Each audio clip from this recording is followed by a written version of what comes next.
ગુજરાતમાં પણ અસામાજિક તત્વોના ઘરો પર બુલડોઝર ફરવાને કારણે હવે ભાજપના જ ગુજરાતના એક નેતાએ સવાલ ઉઠાવ્યા છે। નમસ્કાર। બુલડોઝર નીતિ હંમેશા ચર્ચાનો વિષય રહી છે। ઉત્તર પ્રદેશના યોગી આદિત્યનાથે જ્યારથી અસામાજિક તત્વોના ઘરો પર બુલડોઝર ફેરવવાનું શરૂ કર્યું ત્યારથી સુપ્રીમ કોર્ટે પણ અનેક વખત નારાજગી વ્યક્ત કરી છે।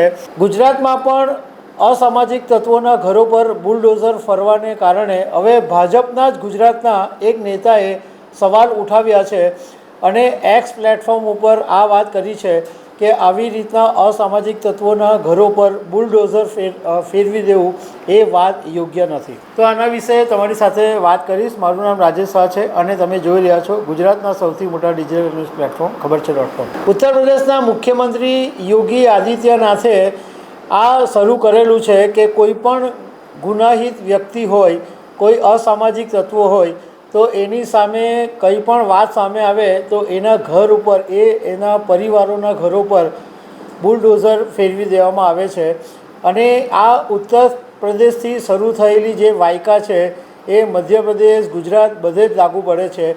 અને હમણાં આપણે તાજેતરમાં જોયું કે ગુજરાતની અંદર જ્યારે પોલીસે બધા જે ગુનેગારોની યાદી જાહેર કરી, ગુજરાત પોલીસના વડા વિકાસ સહાયે બધા જ પોલીસ કમિશનરો પાસેથી લિસ્ટ માંગેલું હતું કે ગુનેગારોનું લિસ્ટ જાહેર કરવામાં આવે અને એ લિસ્ટ જાહેર કર્યા પછી ઘણા બધાના ઘરો પર બુલડોઝર ફેરવી દેવામાં આવ્યા।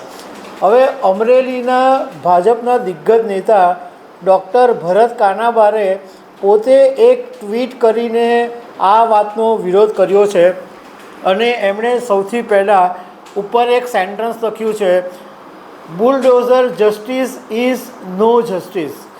એમણે આ ટ્વીટની અંદર સવાલો પણ પૂછ્યા છે। એમણે એવું લખ્યું કે અસામાજિક તત્વોના ઘરો પર બુલડોઝર ચલાવીને તેમના પરિવારોને બેઘર કરવાની વૃત્તિને પરોક્ષ સમર્થન આપનારા આપણે સૌ આપણા ઘરની બારીનો એક કાચ પણ તૂટે છે તો આપણે હચમચી જઈએ છીએ અને ચોમાસામાં છત ઉપરથી થોડું ઘણું પાણી પણ જો કંઈક આવી જાય તો આપણી ઊંઘ હરામ થઈ જાય છે અને આવી ઊંઘ હરામ થઈ જાય છે એવા આપણે સૌ કોઈ ગરીબના ઘર પર છત ના રહે એ જોયા પછી પણ આપણે શાંતિથી ઊંઘી શકીએ છીએ। પરપીડનનો આ પિશાચી આનંદ લેતા પહેલાં આપણે સૌએ આપણી જાતને કેટલાક સવાલો પૂછવા જોઈએ।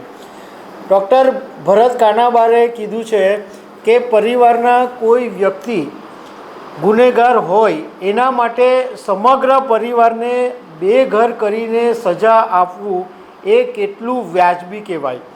બીજો સવાલ એમણે એ પૂછ્યો કે મકાન કદાચ ગેરકાયદેસર હોય એમ માની પણ લઈએ તો પણ એને હટાવવાની કે એની પર બુલડોઝર ફેરવવાની જે પ્રક્રિયા છે એ નિયમ મુજબ હોવી જોઈએ। જે રીતના તમે ગેરકાયદે પ્રોપર્ટીઝ તોડતા હોય, ગેરકાયદે ઘરો તોડતા હોય તો એની જે તમે પ્રોસિજર અપનાવતા હોય એ પ્રોસિજર પ્રમાણે તોડો। પણ એ અસામાજિક તત્વ કે પરિવારનો એક યુવાન કે એક વ્યક્તિ ગુનામાં સંડોવાયેલો હોય અને આખા જ પરિવારને બેઘર કરી દેવું એ વાત યોગ્ય નથી એવું ડૉક્ટર ભરત કાનાબારે કીધું છે। આ વાત છેલ્લા ઘણા સમયથી ગુજરાત નહીં પરંતુ આખા દેશની અંદર ચર્ચાનો વિષય છે। ઘણા બધા લોકો જ્યારે બુલડોઝર ફરે ત્યારે ખુશ થતા હોય છે કે ભાઈ આવા ગુંડા લોકોના તો ઘર તોડી જ નાખવા જોઈએ અને એમના પરિવારોએ જોવું જોઈએ કે એમના સંતાનો છે કે એમના ઘરની વ્યક્તિ છે એ ગુંડાગર્દી કરે છે અને લોકોને હેરાન કરે છે તો એને સજા ભોગવવી જ જોઈએ એવું કેટલાક લોકો માનતા હોય છે।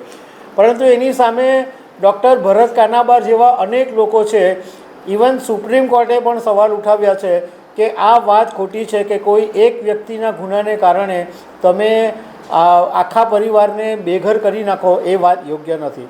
તો દર્શક મિત્રો આવી અનેક વાતો સાથે અમે તમને મળતા રહીશું। Thank you very much.